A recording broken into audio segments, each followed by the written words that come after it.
Good morning, everyone. Good morning, Rabbi. We're learning Mishna Nedarim. Actually, we're beginning a new Masechta today, a new tractate of Mishna today. Mishna Nedarim, Maseches Nedarim.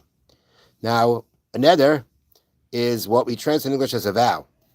But what that means in Torah terms is that a neder means that you have the power to make something forbidden on yourself or on others.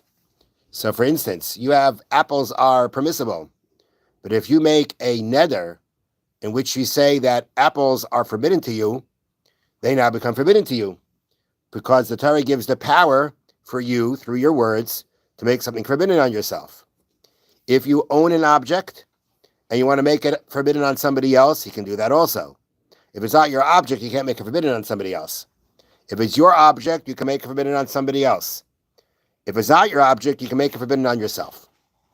Now, the standard way of actually for a person to make something forbidden on himself is to say like this. A person can simply declare an item prohibited. For example, this bread is forbidden to me like a carbon, like a sacrifice. That is the most explicit way of making a vow. The explicit way of making a vow, you could say, this bread is forbidden to me. And you can link it to something else in which you say, this bread is like a carbon to me. And that form of making something forbidden on yourself is, I would call it, the fullest, most explicit way of doing it. And we'll see other forms, other words in which you are also saying something should be forbidden on you. However, there are different ways of doing it, but the most, I think the way to call it is the most explicit, the most clearest way of saying something is forbidden on you. I shouldn't say that. You can have a choice of saying this bread is forbidden on me, or you can link it to something else, like saying it should be like a carbon. You don't say it's forbidden, but you say it's like a carbon. Now, a carbon means it's an animal that used to be permissible to you. You now sanctified it as a carbon. Can you benefit from the animal anymore? No, you can't. So by saying that this bread is like a carbon is a way of saying that it should be forbidden. That is an expression of a neder. It's important to know that when you link it to something else, if through the linkage you are trying to say it should be forbidden on you, it has to be something that becomes forbidden because you've made it forbidden. So a carbon was an animal that was permissible. You made it forbidden by declaring it a sacrifice. So now you're saying this bread should be the same way.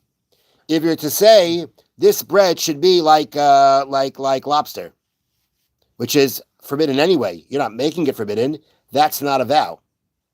In order for, through the linkage of something else, to say it's a vow, it's basically got to be that exactly what I'm doing now is what I want it to be like.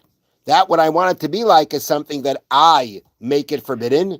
So too, I want to make this forbidden. Okay, so now we're going to see how the Mishnah discusses the expression of a neder, of how to express it. So the first few words of the Mishnah are Kol kinuye nedarim kenedarim, which translates as all substitute words in nedarim are as effective as the basic word of the neder. Okay, now what does this mean exactly? So let me just read it to you here. We're going to see examples of where there is a word that substitutes for the word carbon. There are certain words, right? The word for carbon is carbon, right? That's the word. That's the basic word for carbon. But there seem to have been certain, I think the way we can call it, certain corruptions of the word. Instead of saying the word carbon, you say konum. Konum is a substitute word for a carbon. It's not the basic word. It's a substitute word. And I believe that we consider that substitute word not as clear a word, because what's konum? What's that word mean? The answer is it's a type of a, substitute or maybe even a corruption of the word carbon. So it's not the basic word itself. It's a substitute for the word. So even if you don't use the basic word in your making your neder, it counts. It works. The substitute word works also. The same way you have the actual basic word of carbon. When you're trying to make something forbidden like a carbon, you have the word carbon, that's the basic word. There are substitute words for carbon that if you use them will be as effective as saying the basic word. That's what it means. Kol kinuye nedarim kenedarim. All substitute words of vows are like vows. Now, once we say this regarding vows, we now mention this regarding other similar types of statements that can affect something. V'charamim kacharamim, and any substitute word for a chayrim is like actually saying the word chayrim. Now, what's chayrim mean? It's possible to donate something to the Beis Hamikdash treasury, to the temple treasury, by saying this object is chayrim. Now, we typically use the word chayrim like for excommunication, but the word chayrim used in the Torah in that context is a way of saying that this thing becomes a property of the Beis Hamikdash, and therefore I cannot benefit from it. As property of the temple, the item is sacred, and no one may have personal benefit from it. Therefore, like a carbon, an object designated as chayrim is something that itself became forbidden through a person's statement. The statement was not a statement of saying it's forbidden, it's a statement of saying that it's chayrim, it's the property of the Beis Hamikdash, and therefore it becomes forbidden. Chayrim can thus be used for linkage in a neder, as in the object is chayrim to me. Okay? So truthfully, what we're reading right now is that, if you want to make a neder and say this should be like chayrim, this to me should be like chayrim, that also works to make it forbidden to you. Our Mishnah teaches that the word chayrim can be replaced with an inferior word. See, they use the word inferior. And there'll be examples. For instance, instead of saying the word chayrim, you say chayrich. That's an inferior way of saying the word chayrim, but it's a substitute word, and as a substitute word, it works as a substitute. And it works as a substitute to say that if you want to make something forbidden like something that's been made chayrim, if you say this should be to me like chayrim, that's the basic way of saying it. If you say this should be to me like chayrich, which is a substitute word for chayrim, that also works. Okay, next. Ushavuos k'shvuos. And the substitute words for an oath are as effective as an oath. Now, what's a shvua? What's an oath? So a shvua is a statement in which one promises that he will do or will not do a certain action. For example, I take a shvua that I will not sleep today. Or I take a shvua that I will take a nap today. A shvua is something that you make regarding yourself, whether you will do something or you will refrain from something.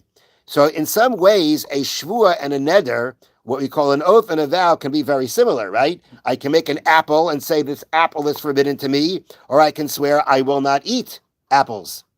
But one is where you basically are affecting you regarding an action or inaction, while a neder, a vow, is where you basically create that you put a prohibition on this object. It's something that you do to the object. It's one way one in neder affects the object, while the shvua affects you, affects the person. Okay, so again, ushvuos k'shvuos. If a person now wants to go ahead, a shvua is binding, even if one uses a substitute word for shvua. For example, I take a shvusa.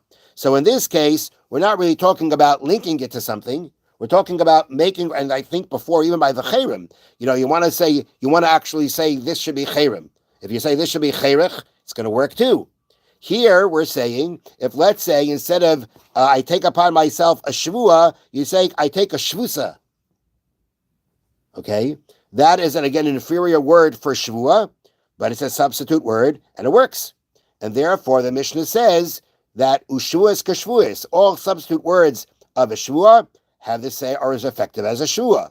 And the last example is unaziris k'naziris. A nazir is someone who makes the vow of naziris, which prohibits him from consuming wine or anything that comes from a grape, having his hair cut, or becoming impure from a corpse.